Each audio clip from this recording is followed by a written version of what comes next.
We're with Tom Wilson, one of the public information officers here at the Operations Center. And Tom, I guess a rough night last night with the wind kicking up to 70 kilometers an hour. What kinds of damage are you guys experiencing from that?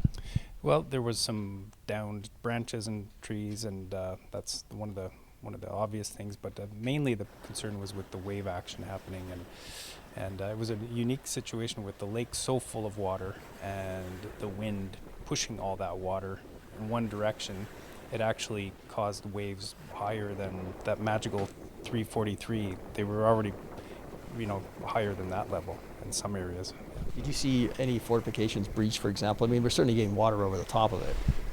Yeah, definitely. There's water over the top. The larger ones, the gabion structures and the bladder dams did their job. Sandbags were a little not so much. They took a pounding, and if there weren't enough of them in place, then they were quickly sort of dissolved. So that's a lesson to people. If they're sandbagging, you're going to need more sandbags and have them installed properly. And and probably need to remember that the lake's going to be this full for a long time.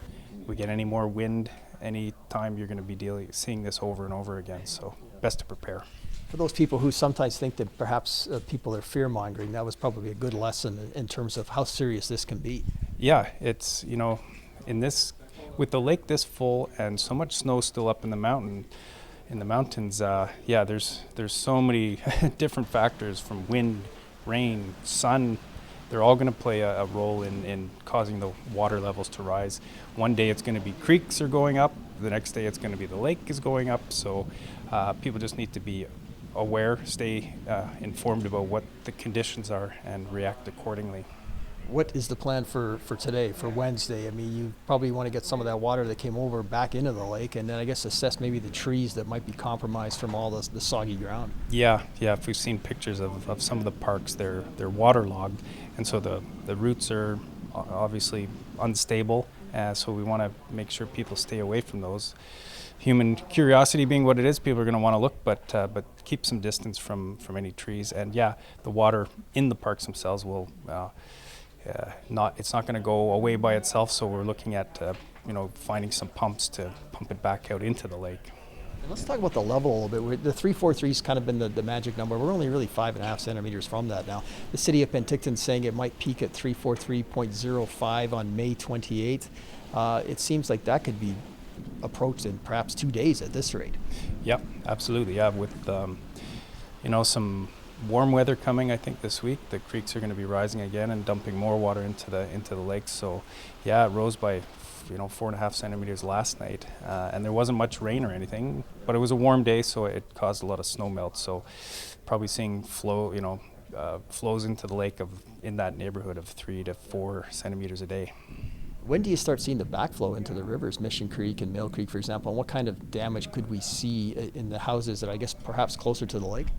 Yeah, anything beyond full pool, anything above that is going to cause some backflow back into the creeks. The higher the lake goes, the further back the backflow goes. So people who have been affected already along the creeks know who they are, and people who are maybe a little further upstream and haven't been affected maybe need to have a look at how their protection is going to cope with that.